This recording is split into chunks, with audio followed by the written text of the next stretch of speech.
Are you awake? Yeah? Is it a good nap? Masarap tulog mo? Tagalog tayo para maintindihan mo ako. Paglaki mo, Tagalog tayong dalawa. Good sleep? Yeah. Drink milk. Sleep. Take a nap. Play. Drink milk again. Sabi, parang ano sa atin, alam nyo, no? Yung ganon. Naalala pa natin ang ating kabataan. Kung maibabalik nyo, may gusto kayong ibalik sa nakaraan. Sa ating kabataan. Ako meron. Okay, dito tayo ha. Minsan pagka quiet nga ako, ano ako nakakamiss. Yun, ganun. Nakakamiss kaya minsan quiet na lang. Ang ganda ng weather, be. Oh. Wala silang pasok ngayon, Friday, September 26. Hey, ate is here. Is it fun? It's new for him kasi lagi silang wala, 'di ba? Monday to Friday. Ayan. Gusto ko mag-thrift store, be, kasi $1 lang lahat. As in, ang items nila. Kaso baka sarado sila kapag ganitong holiday. Kasi pag hindi ako mag-thrift store, marami akong magagastos, 'di ba? Pag mag-thrift store ka, tipid. Pang emergency pa yung iba. Kagaya nito, si David, enjoying summer. Autumn na ba? Hindi, parang summer pa rin. Hindi ko alam. Autumn na daw sabi nila. I don't want winter, be. Mahirap ang December, no? Ay, hindi pala. Ang snow time. Yan lagi ang ruta ko, be. Diretsong ganyan. Diretso dun sa park hanggang ano kakaliwa ka, ganun. Mga 5 to 10 minutes ang drive. Ay, salamat. Ang ganda ng weather. David, let's enjoy the weather, okay? Yeah. We love you, beautiful friends. Take care every day. Ito maganda din to, pe. Oh, remembrance while it's summer. Tuwan-tuwa sa Domino's Pizza yan. Parehas lang. All pizzas are great. Oh, ayan. Dito natin, be, sa nature. David, oh, video. Hi, si Isabella. Hi, si Isa. Mga kitties. Wow, ang ganda, be. Let's look at the $1 item, be. Hana.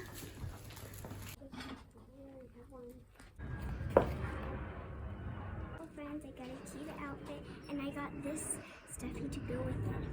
And this is for your Halloween. Does this fit? Oh, it's fine. Yeah, we don't Choosing Halloween outfit. Beautiful friends. princess this year. Cute nung mga naandun, oh.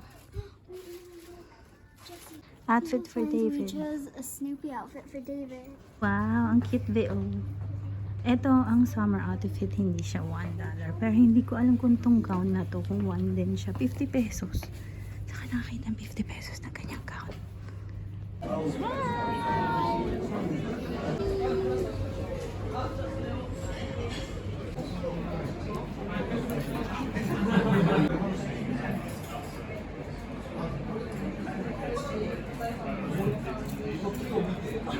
Like it, love it.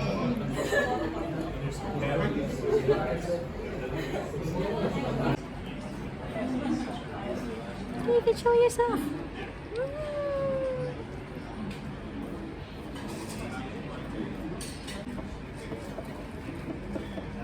Ano pala, mura siya, be, oh. Ang dami niya. Let's eat. Nilibre lang tayo. Di pumili ka na, be. Libre. Let's eat. Hana, have some. You wanna try? David, let's eat, David. He's ready to try the cinnamon buns. Bebe, it's so big. At saka mura lang siya, be. Kain.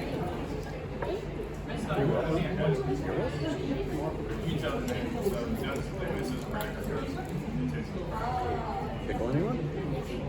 Is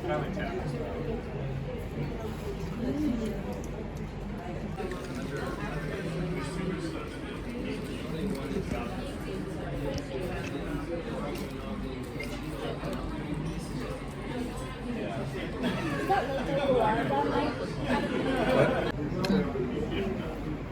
Hannah will try it. Yummy? Hey, look. Enjoy the view. Hala, ang ganda be. Parang ocean. Pero lake lang to. Lake Ogawara. That is ours. Thank you. Ang ganda be, oh. Hindi ko alam nakakain sila. So ako naman, nakapangbahay lang ako talaga. Buti na lang lagi ako nagli-lipstick kapag mabiyahe. Ito yun, no, the pathway going down there. That's why it's like, oh, so nature. Waiting for Hana. Asan na kaya si Hana? Hinahanap niya yung doll niya, oh. Nandito na. She gave it to you! You found it! Can this be eaten? What is this fruit? Alam mo, meron tayo yung ano nga ba yung siniguelas? Ang sarap nun, no? Kakamiss na. Hana! Nature view. Get Jack. Girl, this one. Because the other one has orange na pangit be. Ito na I lang. like orange. The other orange is so dark. Cute ng ball niya, buti pink. Ano? Ang kabataan. Ito ang ano natin, the healthy. And where's the baby? Sleeping baby. Okay, game. I got this bay. I'll show this to you. Because I'm so happy I got it. See? Mga 500 pesos lang siya. Ayan. Ganyan. You just wipe it. Ano siya, stand siya for the singing stand. Let's try this. That's what we got in the thrift store. Have a great day. We love you. Ano ngayon? Friday, life group. Be! This is what we got from the thrift store. Is it fun? Actually, meron ako dun. Kaso alam ko yan, hindi yan sturdy eh. Ano yun? Sloppy. Ewan ko. Ano yun? Malambot. It's soft, I think. This one is really sturdy. Oh. Kaya gusto ko siya, be. Kasi maybe Hadassah and Hannah will use. So, I'll use it too. Ayan. I'm so happy with what I got from the thrift. Usually, this is around $30 to $50. $2,500 or 3,000 pesos sa kanila, sa US. But, meron ba akong nabibidyohan ba, be? But since I just got it for 500 plus lang siya sa peso. Ayan, magagamit natin yan, be. Ayan. Plan ko silang ilagay dito, be. Kukunin ko mga stuff toy ng kids kasi hindi naman nagagamit to, eh. Tapos lagay natin dyan para easier lang to use. Ayan. Ayan, be. Sana yan? Ito, oh. May okra dito, be. O, diba? Ang yum ng okra. Masarap yan sa sinigang. At saka tuwan-tuwa ako dun sa nakita ko kanina na kalamansi. Kasi alam nyo, they don't have this, normally lemon or lime lang. But this one, ang tawag pala sa kanya, shekwasha. Citrus. Di ba yun? Kalamansi. Sana dalawa. I hope I got to. Kaso sobrang mahal niya, oh. Pero dahil yung ginagamit ko sa vegetables ko, kaya okay to, be. Hindi ako gumastos, di ba? Saan ba yun? Dapat dalawa, kaso lang mahal siya, kaya magkano to sa Huwag na nating isipin kung magkano yung presyo niya. Kasi kalamansi ilang piraso lang, sobra pa sa 100 pesos, be. Minsan lang naman yan nakakamiss yan. Pero hindi ko, libre ko to nakuha kasi diba may card ako, be. Ito, gagawin nating salsa. Tonight is the life group. Kukuha ulit ako ng video dun. Para makita niyo na ko. Ayan. I'm going to make salsa. I'll add. Ay. Salsa ako. Wala akong lemon. Nakakainis. Ayokong gamitin to. Nakalimutan ko yung lemon. Sige, kukuha na lang tayo mamaya dun. Ang dami ko kasi iniisip, B. Ayan, tuloy. Ay, huwag na natin sabihin kung magkano yung worth niya. Ayan. Ito lang, mura lang yung nabili para sa Ito lahat to, libre na to. Ito lang yung binili. Sa card ni Papa nila. At saka, yung nakuha ganito para sa kids na sana hindi nabasag. Ayan. For the kids. Sabihin ko for the kids sa amin. O, nakakaano, no? Lakas maka-nostalgia. 10 dapat to, diba? Or 8 ba yan, be? Ay, hindi maganda siya. Hindi siya plastic, oh. Diba? Okay. Ayusin muna natin. Let's fix. And I have to feed David. Then later, life group. Magkuha tayo ng konting videos. And then it's done. Let's make salsa. She's Rapunzel again. We have to be very careful of this kasi may ganyan siya dati. Nawala. Girl, the flower should be seen. Ay, ang cute. Si Hadassah, what are you? Jessie from Toy Yeah, Story. she is a... Can you please move a little bit there in the TV so they can see you? Yeah, she's a cowgirl. She's from Toy Story. Ang cute. And I'm from Tangled. Princess. You princess. I'm- The brother is super looking. What's his outfit? He was He has looking. Snoopy His outfit is the orange one, be. It's a Snoopy. Mayroon, akala ko $1. Hintayin ko yung $10 na plastic. You can put 15 pieces inside of it, so it's more than 10, di ba? And Oo. Disney. Ang sale pala nila. Okay. Off muna natin. We love you. Take care. Beautiful friends. Your animation, she's Pixar, and I'm Hannah is excited. Are you talking to your brother? What did you say to your brother? Again? David is animations. David is what? Well, his outfit is what? Where is it? Snoopy. Snoopy, it's orange. Animation Ako magba-black lang ako, be. Yung dress ko na black lang. Okay. Okay. Hintayin natin yung tig $10 dun, be. Na, per plastic, pupunuin mo siya, you'll fill it up, and then it's just $10. Okay, so you can put 15 pieces. Or 20 if, siya, blouse. Ayan. Take care. We love you. Eh, 100 pesos lang siya for David. And this is, I'm going to put it in front sa bahay, be. Mura lang siya kasi alam mo, mahal yan. Higher dito. I'm a cowboy. Hi. Okay. I don't know Hadassah. Me neither. Ito pala talaga yung boy bawang, be. Miss ko na to, be. Kasi wala doon sa loob na store. Saan pa ba yung iba? Uy, may sugo, oh. Hala. Hanap pa tayo. Naghahanap ako marshmallow, be. Ito yung mga marshmallows. Ay, shucks. Wala pa ng flower. Akala ko meron. Hindi lang may flower, be, no? Ano kaya kukunin natin? Na lang, be. Kasi marami silang ganun dun sa store na isa. Ito na lang. Kanin. Okay.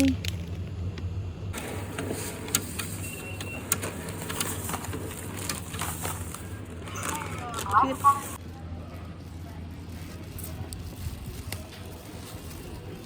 Ang cute na itong mga stores dito, be. Ay, ala, nakakamiss to, be. Ito yung nabili natin. Babayaran ko na lang. Miss ko na. Ang cute na ito. Ito. Sugo. Tsaka ito. Maganda dun kasi may mga Philippine product sila, be. Yung marshmallow na iba-ibang color na lang nilalagay. Para matikman nila so that they can try it. And then yung boy bawang. Yan. Tara! Let's go! Go!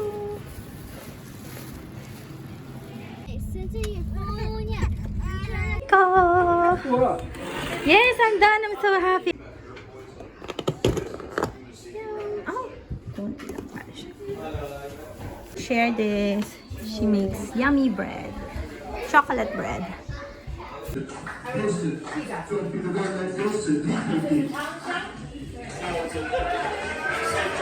Okay? It's yum? Can I see? Yeah. Oh, you don't have salsa. Ah, you have. You like cheese? Ana's pizza. Salsa. And the hot dog and marshmallow.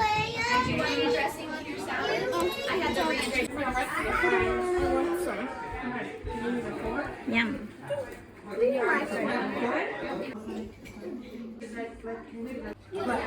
Yeah, and you expected me to sing when you...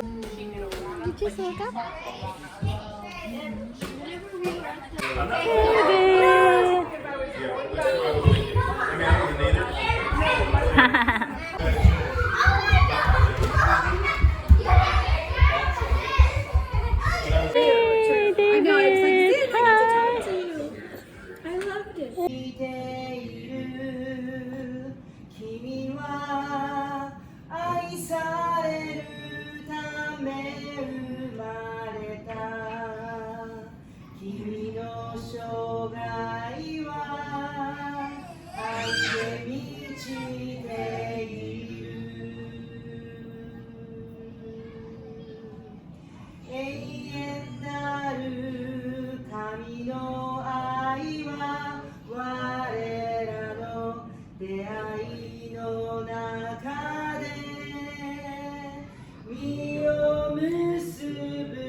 good mission.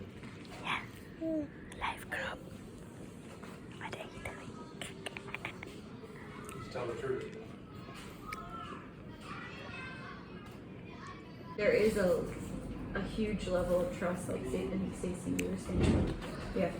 You need to trust the person to share it with them. I think it's so hard, but it's not like David. I don't want this to sound wrong. Like, sometimes we confess things in a group, right? Like in our life group, in a safe space, right? And then sometimes we're confessing something with just one other person who knows us very well, and we know them very well. Like, I feel like there's a relationship that needs to be there, and you're saying, like, you have to discern that, who that person is at that time, right? Because I've needed to have people everywhere that I've lived that I've openly shared some sins with, but then when we start to get into the, like, really deep stuff, it's just really hard, right? I mean, the things I wrote down, like the resistance. I feel vulnerable, angry, upset, messy, open, apologetic, afraid, but also loved and cared for. But I also feel like a burden when I'm sharing the depth of the confession. You know what I mean? Like,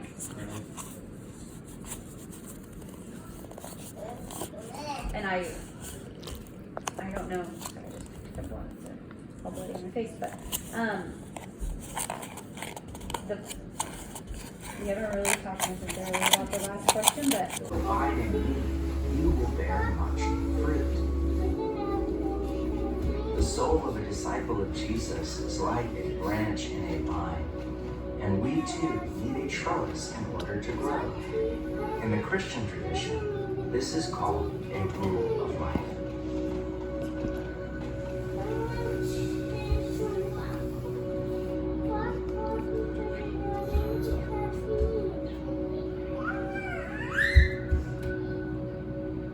Over the last 6 sessions, we've laid out a vision of apprenticeship to Jesus.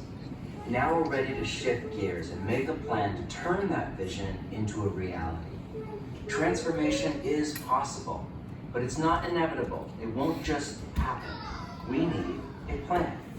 Pete Scazzero of Emotionally Healthy Discipleship has said, nurturing a growing spirituality with depth in our present-day culture will require a thoughtful, conscious, intentional plan for our spiritual lives.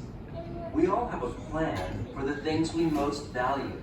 Most of us have a plan for our money, or what we call a budget. We have a plan for our time, or what we call a schedule.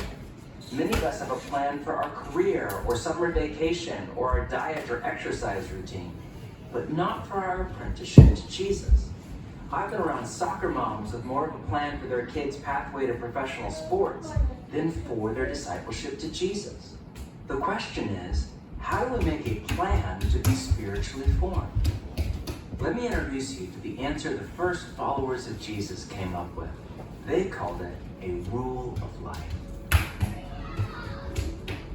A rule of life is a schedule and a set of practices and relational rhythms that create space for us to be with Jesus, become like him, and do as he did. It's an intentional plan to slow down and simplify our life around being spiritually formed by Jesus. Rule of life is ancient language, so it can sound strange or even off-putting to our modern ears. But notice, it's rule of life, singular, not rules for life, plural. The original Latin word used by our spiritual ancestors was regula, where we get English words like regular and regulation, as well as rule and ruler, because it literally means a straight piece of wood. Some scholars believe it was the word used in the ancient Mediterranean for a trellis in a vineyard. In John 15, Jesus gave his most famous teaching on spiritual formation.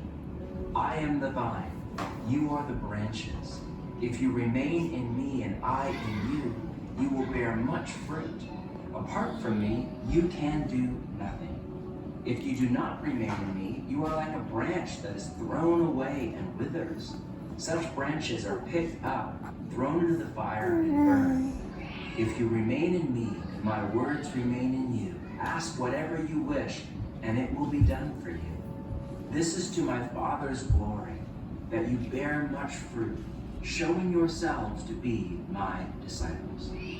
Early Christian teachers picked up on Jesus' metaphor and followed it to its logical conclusion. What you do in community, and disciplines of doing, like worship or feasting or service, and of not doing, like solitude, silence, or fasting. Naturally, you're going to be drawn to some practices and shy away from others. It's totally normal. Just make sure you design a rule that covers the whole range of your formation, not just your personality preferences. That said, take into account your personality. So much more fun. There's something about fasting on Fridays and knowing that you're doing it with your community. All of you are pooling the money you would have spent on food together to give to your local food bank. It's just better in community. So, as you make a rough draft this coming week of your first rule of life, if at all possible, do it in community.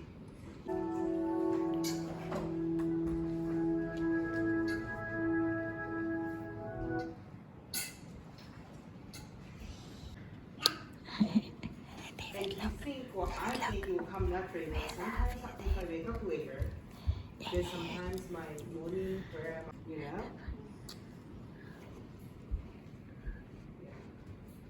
But I don't forget to eat breakfast. いている君は愛されるため生まれた君の生涯は愛で満ちている永遠なる神の愛は我らの出会いの中で実を結ぶ君の存在が私たちにはどれほど大きな喜び